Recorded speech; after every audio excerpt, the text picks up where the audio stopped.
Ευχαριστούμε πολύ. Αυτά από τον ημερήσιο τύπο. Ναι. Η Μαρίνα Κολέτη για την ολική αρθροπλαστική γόνατος. Αυτό είναι το θέμα στο πρώτο που αρχίσουμε σήμερα. Αμέσως μετά συζήτηση με ανοιχτές τηλεφωνικές γραμμές για να σας ενημερώσουμε και να δείτε πώς αντιμετωπίζονται σοβαρά περιστατικά σήμερα. Μαζί μας ο κύριος Νίκος Γρανιτσάς, ορθοπαιδικός χειρουργός, για να μας πει τι είναι η ολική ορθοπλαστική γόνατος και να μας εξηγήσει τις νέες μεθόδους. Βεβαίως. Δεν έχουμε το βιντεάκι. Δεν είναι λάθος μου. Πάμε να καλημερίσουμε τον γιατρό. Γιατρέ, καλή σας μέρα και καλώς ήρθατε στην Κύπρο. Κυρία Χριστοδούλου, ευχαριστώ πολύ για την πρόσκληση. Λοιπόν, ένα σοβαρό θέμα.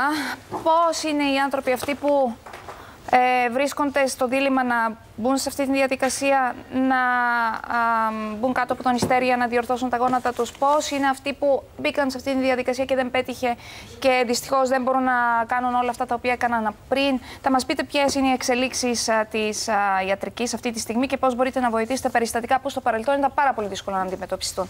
Σας ακούμε με πολύ μεγάλο ενδιαφέρον. 77-77-10-88, κυρίες και κύριοι, σας περιμένουμε και στις τηλεφωνικές μας γραμμές για να ρωτήσετε τον γιατρό τι σας ενδιαφέρει και να μάθετε πώς μπορείτε να επικοινωνήσετε αργότερα μαζί του. Καταρχήν, τι είναι η αρθροπλαστική? Τι είναι η αρθροπλαστική? Είναι το χειρουργείο που θα σας ξαναχαρίσει ένα χαμόγελο εάν έχετε πρόβλημα με τα γόνατά σας. Έχετε απόλυτο δίκιο, γιατί πολύ κόσμο υποφέρει. Ναι, δηλαδή, καταρχήν, είναι ένα χειρουργείο το οποίο θα μπορείτε να περπατήσετε ξανά. Ναι. Θα μπορείτε να ασχοληθείτε. Είναι και μια απάντηση της τρίτης ηλικίας ή όχι απαραίτητα? Συνήθως είναι της. Ποια είναι η τρίτη ηλικία? Σήμερα ένας 60 είναι νέος. Έχει. Συνήθως είναι εκεί πέρα. Από εκεί αρχίζουν τα προβλήματα, αλλά υπάρχουν και άτομα που λόγω τραυματισμών μπορεί να έχουν το πρόβλημα νωρίτερα. Και εξαρτάται και από τη ζωή που κάνουν μέχρι τώρα. Ενώ αυτό ήταν το επάγγελμα. Ίσως. Νομίζω είναι και κληρονομικό, έτσι. Υπάρχουν όλα αυτά τα προδιαδές. Σημασία ότι έχουμε ένα αγώνα το οποίο είναι προβληματικό, δεν μπορεί κάποιος να περπατήσει, πονάει και υπάρχει η ένδειξη πότε κάνουμε, τι κάνουμε. Και είναι και η καθημερινή ποιότητα ζωής που μετράει. Αυτό είναι το βασικότερο. Δηλαδή, αν θες να ασχοληθείς με κάποια δραστηριότητα, παίξεις γκολφ. Μπορείς να παίξεις. Μα και όχι μόνο αυτό. Και να αυτοεξυπηρετηθείς. Γιατί υπάρχουν και πάρα πολλοί άνθρωποι οι οποίοι εξαρτώνται από άλλους. Και είναι μόνοι τους. Ναι. Σίγουρα. Θυμάμαι μια φορά παλιά, πριν μερικά χρόνια, είχα την μητέρα ενός φίλου μου. Ναι. Έπρεπε να χειρουργηθεί πριν από πολλά χρόνια. Είχε τεθεί η ένδειξη. Είχε πρόβλημα, εννοείται, στα γόνατα. Στα γόνατά της. Είχε φτάσει στο σημείο να μην μπορεί να πάει από το κρεβάτι της στην τουαλέτα. Ναι. Δεν την κρατούσε στο γόνατο. Και αποφασίσει να τη χειρουργηθεί στα 90 της. Μάλιστα. Χειρουργήθηκε 90 της. Στα 90 της. Πήγε πάρα πολύ καλά τότε. Και συνεχεία στα 92 της αποφασίζει να κάνει το άλλο γόνατο. Ναι. Το κάνει και το άλλο γόνατο. Είχε και στα δύο γόνατα πρόβλημα. Ναι, της άρεσε, πήγε καλά, κάνει και το άλλο γόνατο και μετά από κάνα χρόνο έρχεται η γυναίκα του φίλου μου και μου λέει τι μας έκανες. Λέω τι σας έκανα. Λέει η πεθερά μου έχει Αλσχάιμερ τώρα, μπορεί και περπατάει και τη χάνουμε. Και φεύγει. Ναι, τι θα κάνουμε, έτσι. Αυτή η κατάσταση. Λοιπόν, να βάλουμε τα πλαίσια, να μας εξηγήσετε τι είναι ακριβώς. ακριβώς. Πότε πρέπει να κάνουμε. Καταρχήν υπάρχει μια σαφής ένδειξη και είναι συνεχής πόνος και μια βαδί ίσως πάνω από 300 μέτρα. Στο άτομο πέρα από τον πόνο, πολλές φορές έχει αστάθεια στη βάδιση. Έχει στραβώσει το πόδι, αλλού πατάει το πόδι του και αλλού τον κατευθύνει. Γι' αυτό και τον βλέπουμε να. Όταν κατεβαίνει σκάλα. Τι συμβαίνει όμως ακριβώς στον οργανισμό μας και στο σημείο εκείνο? Να βάλουμε να δείξουμε τα 4 πρώτες ακτινογραφίες. Βεβαίως. Κάποια σημεία όχι αυτές, είναι οι πρώτες. Εδώ είναι το γόνατο. Το γόνατο, αλλά όχι αυτές ακόμη. Είναι οι πρώτες που είναι tag 1 που γράφει. Tag 1, παιδιά. Tag 1. Tag 1, λοιπόν. Και τι γίνεται σε αυτήν την περίπτωση? Σε αυτήν την περίπτωση έχει φαγωθεί ο χόνδρος του γόνατος, στραβώνει το γόνατο και πλέον τρίβεται κόκαλο με κόκαλο. Φαντάζομαι και είναι πολύ επώδυνο αυτό. Πάρα πολύ επώδυνο, γιατί όταν δεν υπάρχει χόνδρος να γλιστρήσει η άρθρωση, το βλέπουμε εδώ πέρα, αυτό που γίνεται. Ναι, εδώ πέρα αυτό που γίνεται είναι ότι αυτό είναι η άρθρωση του γόνατος, υπάρχει το κενό που είναι ο χόνδρος με το μηνίσκο και είναι αυτή η κίνηση ή αυτή η κίνηση τον περπατάμε. Αυτό που γίνεται εδώ πέρα είναι ότι πλέον το γόνατο τρίβεται και στραβώνει. Και βλέπουμε, ας πούμε, να μην υπάρχει πλέον εδώ πέρα καθόλου χώρος να κινηθεί το γόνατο και να τρίβεται κόκαλο με κόκαλο. Καταλαβαίνετε ότι αυτό το πράγμα είναι πάρα πολύ επώδυνο. Επώδυνο, βεβαίως. Και επικίνδυνο όμως. Επικίνδυνο Όχι. Γιατί δεν μπορεί να περπατήσει κάποιος. Ναι, κατευθύνεται αλλού και βγαίνει αλλού. Παίρνει μπαστούνι, δεν μπορεί να περπατήσει, κάνει 10 βήματα με πάρα πολύ μεγάλο κόπο. Γιατρέ μου, αυτή είναι η διαφάνεια? Όχι, αυτό είναι κάτι που θα δείξουμε αργότερα. Τέλος πάντων, ας προχωρήσουμε. Ναι, για προχωράμε λοιπόν. Και τι είναι μια αρθροπλαστική? Τι είναι? Ουσιαστικά είναι να βάλουμε μια θήκη στο γόνατο. Δηλαδή η φθαρμένη επιφάνεια που έχουμε, να τη βγάλουμε τελείως. Να αντικαταστήσετε το χόντρο δηλαδή. Ναι. Αλλά μη σας τρομάζει η λέξη θήκη. Όχι, δεν μας τρομάζει. Γιατί στα δόντια μας δεν από τη στιγμή που έχει θετικό αποτέλεσμα, γιατί? Στα δόντια μας τρομάζει ίσως επειδή είναι ξένο σώμα. Τρομάζει ίσως επειδή γνωρίζουν ότι όταν κάτι δεν είναι δικό μας μπορεί να προκαλέσει την αντίδραση του οργανισμού. Χίλια γιατί και χίλια πώς, επειδή είναι και μια επέμβαση χειρουργική. Θα το πάμε λίγο διαφορετικά. Να το πάμε. Πάμε σε έναν οδοντογιατρό, έχουμε ένα δόντι προβληματικό και μας βάζει μια θήκη. Τρώμε με αυτό καθημερινά. Μικρόβια υπάρχουν πολύ στο στόμα λογικά μας. έτσι όπως τα λέτε, γιατρέ. Ναι, το ίδιο κάνουμε και με τις λάμες στα οστά. Είναι απλώς άλλου μεγέθους χειρουργείο αυτό που κάνουμε. Και τι είναι αυτό το πράγμα? Τι είναι λοιπόν η αρθροπλαστική? Έχουμε αυτό το γόνατο και αυτή είναι μια θήκη που βλέπετε. Αυτό έπρεπε να ήταν. Έτσι έπρεπε να ήταν. Λοιπόν, αυτό είναι που πρέπει να κάνουμε. Ουσιαστικά τι κάνουμε? Αυτή είναι μια αρθροπλαστική. Κρατήστε το λίγο έτσι. Τώρα μισό το ξεμοντάρω μόνο. Λοιπόν, αυτό είναι μια θήκη που μπαίνει. Από τι υλικό είναι αυτή η θήκη? Αυτό είναι ατσάλι. Κοβάλτιο, χρώμιο και σίδηρος. Αυτό θα μπει όπως είναι? Αυτό θα μπει, πρέπει να μπει στο γόνατο. Και αυτό είναι το κάτω μέρος που μπαίνει στην κνήμη. Μάλιστα. Και αυτό πλέον έχει μια κίνηση. Και το άλλο από τι υλικό είναι? Το ίδιο πράγμα είναι. Και το χόντρος υποτίθεται πλαστικό. Ειδικό πλαστικό το οποίο κρατάει. Αντικαθιστά το χόντρο. Κρατάει. Και δεν θα φαγωθεί με το χρόνο? Θα φαγωθεί, μπορεί να έχει προβλήματα όλη η άρθρωση εάν δεν τοποθετηθεί σωστά, να χαλαρώσει, γιατί μιλάμε πλέον για φορτία. Μάλιστα. Και μην ξεχνάμε ότι το κόκαλο έχει μια ελαστικότητα α, το μέταλλο έχει άλλη ελαστικότητα, το πλαστικό έχει άλλη ελαστικότητα και άλλη ελαστικότητα το τσιμέντο. Σωστά. Άρα σημαίνει ότι εμείς περπατάμε, αν αυτό που μας έχουν βάλει δεν είναι σωστή θέση, εκτός του πόνου, δέχεται φορτία έκεντρα που δημιουργούν χαλάρωση. Τι βλέπουμε στην οθόνη μας? Βλέπουμε αυτό είναι για κάτι μετά, πώς το κάνουμε σήμερα. Ωραία. Αλλά έπρεπε να είχαμε δει κάτι ακτινογραφίες που έχω μπροστά που λέγονται, με συγχωρείτε, είναι tag 1. Εντάξει, δεν πειράζει. Προχωρήστε εσείς, είναι πολύ καταδοσπιστικά αυτά που δείχνετε έτσι κι αλλιώς. Τώρα, από εκεί και πέρα... Πώς τοποθετείτε? Πώς τοποθετείτε? Πρέπει αυτή την επιφάνεια που είναι ένας μυρός, δεν ξέρω, βλέπετε από εδώ πέρα? Ναι, εκεί κρατήστε το. Λοιπόν, αυτή η επιφάνεια που είναι ένας μυρός, να την τροποποιήσουμε πολυγωνικά και να την κόψουμε, ώστε να εφαρμόσει η πρόθεσή μας. Κάνετε και δουλειά πάνω στο... Ναι, δηλαδή κόβεται πολυγωνικά η φθαρμένη επιφάνεια. Επίσης κόβεται, ευθυγραμμίζεται, το κάτω μέρος. Βλέπετε την κνήμη, από εκεί που είναι αυτή, ευθυγραμμίζεται ώστε να μας δώσει μια καινούργια επιφάνεια, το γόνατο να ξαναγίνει πάλι ίσιο, ώστε να μπορούμε να βάλουμε την πρόθεσή μας. Ναι, δηλαδή γίνεται μια επέμβαση πάνω στα κόκαλα, πάνω στο... Ακριβώς, γίνεται μια... Δημιουργείται και τραύμα όμως. Ναι, είναι τραύμα και είναι μεγάλο τραύμα, δεν είναι μικρό το τραύμα. Και κυρίως για να πάρουμε αυτούς τους άξονες, δηλαδή όπως καταλαβαίνετε, για να γίνει αυτό το πράγμα, όταν εμείς ψάχνουμε να βρούμε πού πρέπει να βάλουμε στην ώρα του χειρουργείου, έχουμε προβλήματα. Γιατρέ, αυτό δεν πρέπει να γίνει όμως με δυνατά οστά? Επειδή υπάρχουν άτομα τα οποία, ειδικά στην τρίτη ηλικία, ίσως έχει προχωρήσει και οστεοπόρος. Όχι, καθόλου. Δεν υπάρχει πρόβλημα. Όχι, καθόλου. Η κυρία των 90 το έκανε. Ναι, παιδί, αλλά μπορεί να μην είχε οστεοπόρος. Μπορεί να ήταν καλά τα οστά. Δεν σας φοβίζει η οστεοπόρος. Εντάξει, πάνε καλά τα χειρουργεία. Ναι, βέβαια. Από εκεί πέρα, από ό,τι καταλαβαίνετε, για να μπει αυτό το πράγμα εδώ, και αυτή είναι όλη τεχνική, μπορεί να μπει πιο δεξιά, πιο αριστερά, λίγο πιο πάνω, λίγο πιο κάτω. Μάλιστα.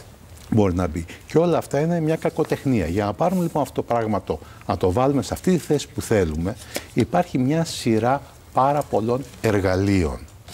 Εντάξει, τα οποία είναι περίπου για καταλάβει στο χειρουργείο. Επάνω μας έρχονται 2 βαλίτσες εργαλεία, μετρητές.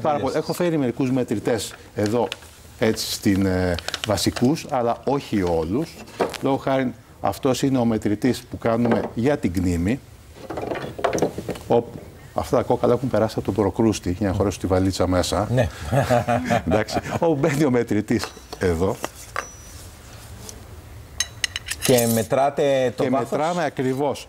Μετράμε ακριβώς εδώ πέρα που πρέπει να εισχωρήσει τον άξονα. Ναι. Αυτό βλέπετε είναι το κοπτικό, αυτό που θα δώσει στη θέση του εργαλείου. Ναι. Και από εδώ περνάμε μέσα πλέον το πριόνι μας για να δείξουμε να πάρουμε. Και αυτό βέβαια μπορεί να αλλάξει γωνίες. Γιατρέ μου, άνω τελεία. Επανήρθε το φως. Για λίγο δεν ξέρω τι είχε γίνει. Λοιπόν, αυτό μας καθοδηγεί εδώ πέρα πώς θα κόψουμε. Και μπορεί να πάει να δώσουμε γωνία προς τα πίσω, γωνία προς το πλάι, όπου θέλουμε. Και το ίδιο πράγμα κάνουμε με τα αντίστοιχα εργαλεία και στον μυρό. Το οποίο έχουμε, έχουμε και εκεί πέρα ένα μηχάνημα το οποίο. Λοιπόν. Όχι, αυτό είναι το manual που κάνουμε τόσα χρόνια κάναμε. Με άπειρα εργαλεία, άπειρες μετρήσεις την ώρα του χειρουργείου. Γιατρέ μου, αυτό γίνεται εκείνη την ώρα. Εκείνη την ώρα. Γινότανε. Τώρα πάμε στη ρομποτική, αντιλαμβάνομαι. Λοιπόν, άνω τελεία. Πριν πάμε στη ρομποτική, να πάμε σε τηλεφωνικές γραμμές, επειδή έχω να σας ρωτήσουν πάρα πολλά, αντιλαμβάνομαι, οι φίλοι τηλεθεατές. Καλή σας μέρα. Καλημέρα σας. Καλημέρα. Σας ακούμε. Κοιτάξτε, Ελένη είναι το όνομά μου. Ναι, κυρία Ελένη. Αυτές τις ημέρες περιμένω και εγώ από τον γιατρό για αγκιοπλαστική στο μεσαίο δάχτυλο του αριστερού μου χεριού. Είναι το ίδιο πράγμα που γίνεται όπως το γόνατο? Όχι, παραπλήσιο είναι, αλλά όχι το ίδιο. Αυτή η τεχνική που περιγράφω δεν υπάρχει για άλλη άρθρωση. Μάλλον θα περιγράψω. Είναι μόνο για το γόνατο, Ναι, μόνο για το γόνατο αυτή τη στιγμή τουλάχιστον. Είναι κάτι παρόμοιο και το δάχτυλο? Ναι, είναι κάτι για το παρόμοιο και για το δάχτυλο. Είναι πιο μικρές οι αρθρώσεις, είναι συνήθως μεταλλικές ή από σαϊλάστικ, τα οποία λειτουργούν αρκετά καλά. Μάλιστα. Και έχουν αποτέλεσμα. Συνήθως ναι. Έχει αποτέλεσμα αυτό το πράγμα? Ναι. Συνήθως ναι, αν η διάγνωση είναι σωστή. Περιμένω, δεν έχει έρθει το μόσχευμα ακόμα. Ακριβώς. Αυτό το πράγμα εξαρτάται από τη διάγνωση του γιατρού, αυτό που θα σας βάλει μέσα, το καταλαβαίνει αυτό το πράγμα. Άρα θα αντικαταστήσει και θα τοποθετηθεί. Θα αντικαταστήσει την άρθρωση, η οποία είναι φαγωμένη. Έχει πρόβλημα. Ναι. Ναι, είναι φαγωμένη, έχει μετακινηθεί από τη θέση της. Σωστό. Μάλιστα. Ευχόμαστε όλα να πάνε καλά. Κυρία Ελένη μου, περαστικά σας. Πάμε και να ακούσουμε την κυρία Στάλο. Καλημέρα. Καλημέρα. Κυρία Στάλο μιλά, Ηλιάδου. Έχω πρόβλημα με τα γόνατα μου. Έχω φαγωθεί και εμένα τα τρακαλά των ποδιών μου και είμαι σε μια φάση τώρα που έχω δημιουργηθεί μεταξύ των γονάτων απόστημα.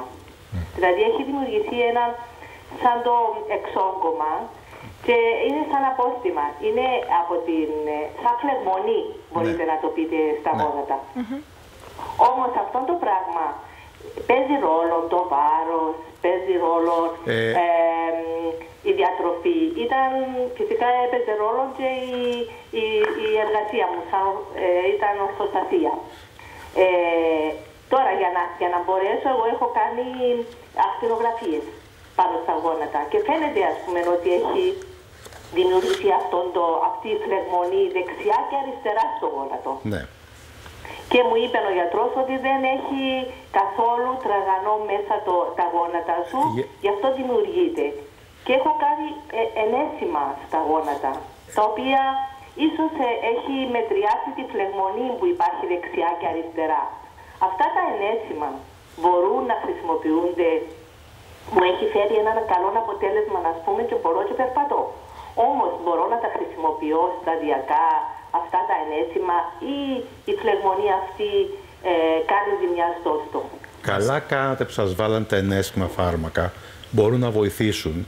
Αλλά βέβαια όσο με τα χρόνια προχωράει η βλάβη, αυτό που θα δείτε θα είναι ότι θα χρειάζεστε αυτή τη θεραπεία όλο και πιο συχνά. Δηλαδή, πολλές φορές σε μια αρχή προβλήματος μπορεί να βάλεις μια ενέσιμη θεραπεία και να κρατήσει χρόνια. Αλλά σε ένα προχωρημένο πρόβλημα μπορεί να σας κρατήσει ένα μήνα, 1,5 μήνα ή εβδομάδες. Σε αυτήν την περίπτωση βέβαια υπάρχει ένδειξη για χειρουργείο. Μάλιστα. Μπορείτε να τα χρησιμοποιείτε, αλλά αν χειροτερεύσει το πρόβλημα, αντιλαμβάνομαι. Δεν έχει νόημα να το κάνετε, πρέπει να κάνετε κάθε μήνα.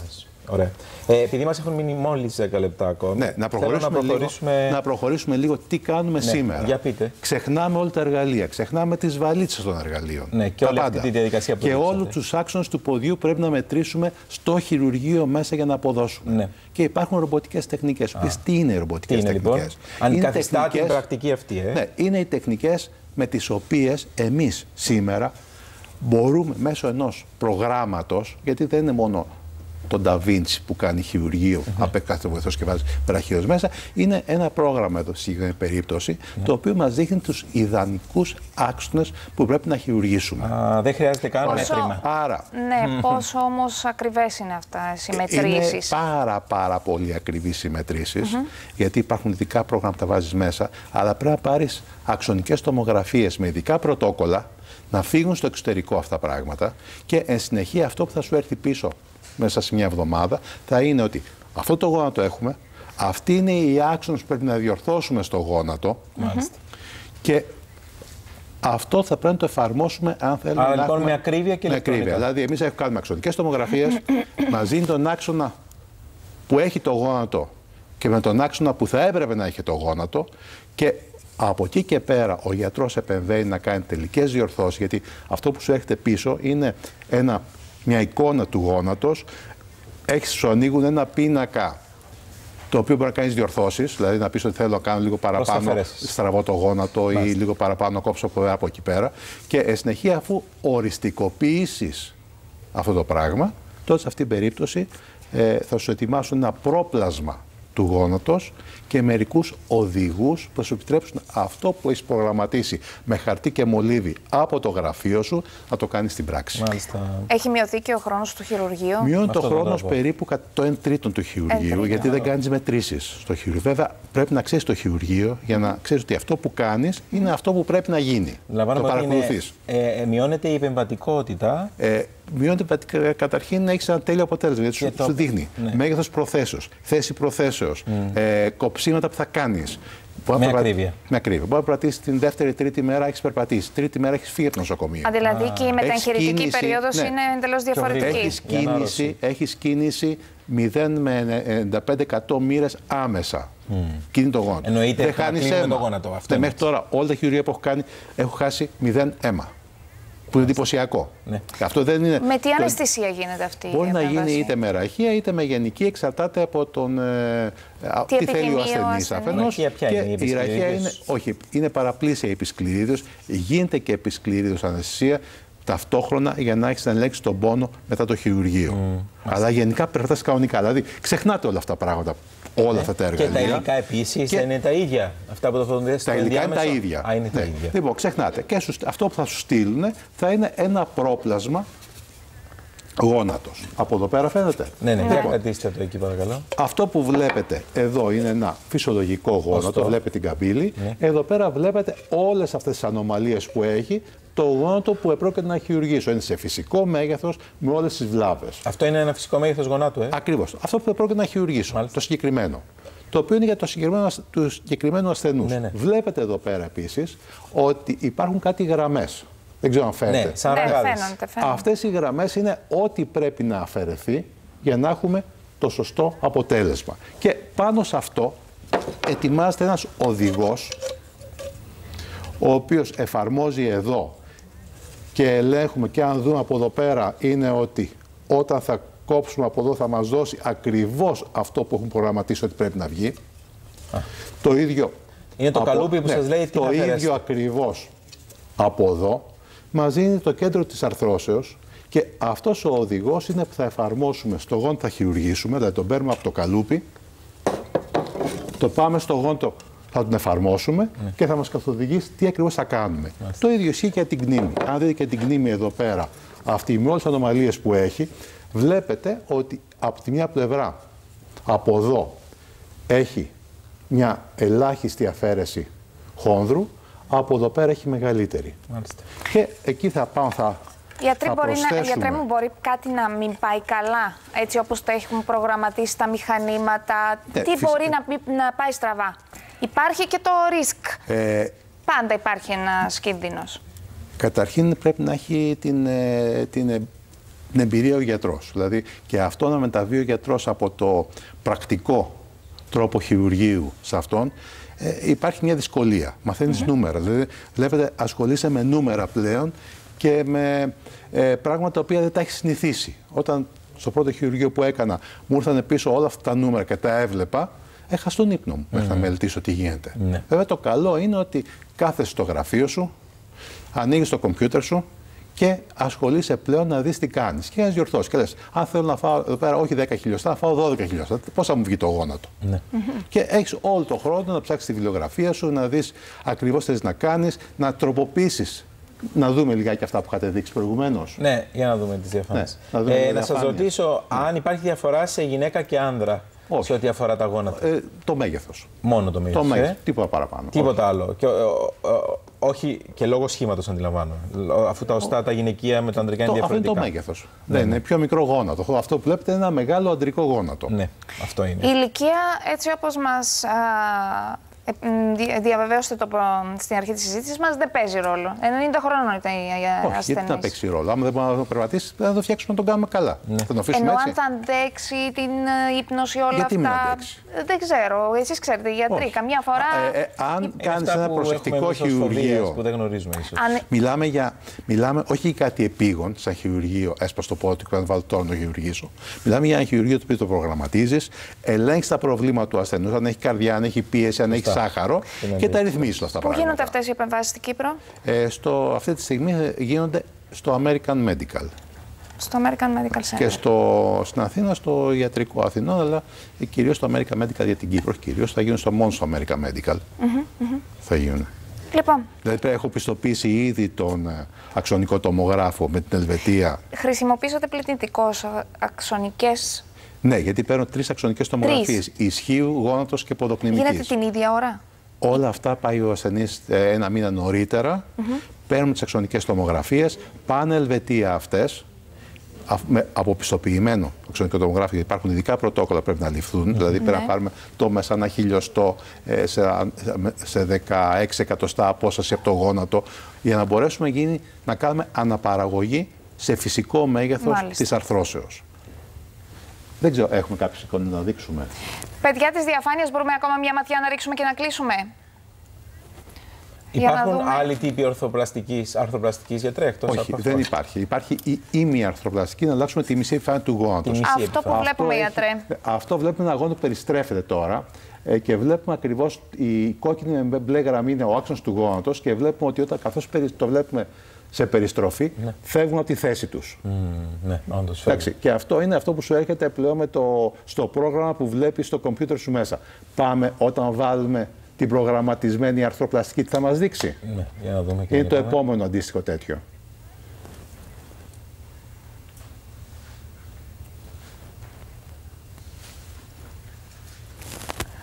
Περιμένουμε να δούμε και την επόμενη διαφάνεια. Υπάρχουν λοιπόν οι ημιαρθροπλαστικές, οι οποίες αλλάζει τη μισή επιφάνεια του γόνατος και αυτό έχει μια εφαρμογή περίπου στο 6% του πληθυσμού. Εμένα προσωπικά δεν μου αρέσει. Μου αρέσει να κάνω κατευθείαν αρθροπλαστική. Αυτό τι είναι? Αυτό είναι με την αρθροπλαστική το ίδιο γόνατο, μπορούμε να το περιστρέψουμε και βλέπετε ο άξονας σου παραμένει ακριβώς επικεντρωμένος. Και φαίνεται και το υλικό που έχει τοποθετηθεί. Ακριβώς. Ναι. Και υπάρχει εδώ πέρα, δεν ξέρω, από τα άλλα μπορεί να χρειαστεί δεύτερη επέμβαση? Φυσικά, αν είναι καλά τοποθετημένο το γόνατο. Ενώ με τα χρόνια είπατε ότι μπορεί να φαγωθεί το υλικό. Όσο πιο καλά έχουμε τοποθετήσει την αρθροπλαστική μας, τόσο λιγότερα φορτία έχει έκεντρα. Και φθορά, σωστά. Μάλιστα. Κάτι ακόμα μπορώ να τις τα slides, γιατί δεν υπάρχουν άλλες διαφάνειες μας ενημερώνουν από το τηλεφωνικό. Ανακεφαλώνοντας λοιπόν, είναι η παραδοσιακή αρθροπλαστική, αλλά και τώρα πια η ρομποτική, η οποία δίνει και λύνει, αντιλαμβάνομαι, τα χέρια των ορθοπαιδικών για ένα πιο ακριβές και σωστό αποτέλεσμα. Όχι απλώς πιο ακριβές, ακριβέστατο. Δηλαδή μιλάμε για χιλιοστά πλέον. Ναι. Και μετά που φεύγει από το. Σε 3 μέρες έχει φύγει. Ναι, έχει φύγει και μπορεί να περπατήσει. Πλήρη φόρτιση. Μάλιστα. Αυτό είναι εντυπωσιακό. Λίγος πόνο, δεν πονάνε. Η φυσιοθεραπεία που κάνουν ελάχιστη πλέον. Η πρόοδο της επιστήμης που λέμε συνεχώς και διαβάζουμε και ευελπιστούμε ότι για πολλές άλλες ασθένειες θα βρεθεί λύση. Ευχαριστούμε πάρα πολύ, γιατρέ. Να σας πω κάτι ακόμη. Βεβαίως. Αυτά ξέρετε πώς έγιναν δυνατά? Πώς? Λόγω του ότι βγήκαν οι 3D printers. Ναι. Τα τρισδιάστατα. Ακριβώς. Και σου κάνει αυτό το πράγμα, είναι προϊόν ενός printer 3D. Ναι. Η επιστήμη. Ναι. Εννοείται ότι το σχεδιάζεται και μετά το ανάλογο το σχεδιάζουμε και αυτό το μηχάνημα μας το κάνει. Μας κάνει αυτό, μας κάνει το άλλο. Έχουμε προχωρήσει. Έχουμε προχωρήσει και μακάρι τέτοια θέματα να είμαστε εδώ και να ενημερώνουμε τον κόσμο για να μπορέσουμε με τον δικό μας τρόπο ενημερώνοντας να βοηθήσουμε. Καλή δουλειά, ευχαριστούμε πάρα πολύ. Ευχαριστώ πάρα πολύ για την πρόσκληση. Καλό υπόλοιπο.